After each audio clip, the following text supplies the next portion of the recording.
হচ্ছে গরিব ফকির মিসকিন যত কিছু আছে সব আমরা রাস্তায় আড়ি। আমাদের বানবেরা বিখ্যাত কিসের জন্য? কারণ হচ্ছে আমি নিজেই জানি না। আমি তুই রোহিঙ্গা, তুই ব্রাহ্মণবাড়িয়ার স্থানীয় না। বানবেরা মায়া, নো নো, বানবেরা মায়া, এই গাইস আমি বানবেরা মায়া। এটাই কইতে পারছ না বিখ্যাত কিসের জন্য? বিখ্যাত কারণ আমরা বানবেরা মানুষের খালি কাজটা করে। এটা প্রথম কইলেই তো পারছি। তো খালি বানবেরা মানুষ কাজটা করে। আবার মনের দিক দিয়ে অনেক ভালো।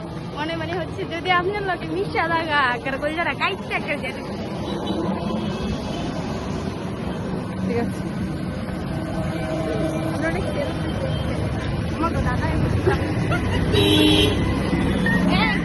দাদা না বাইরে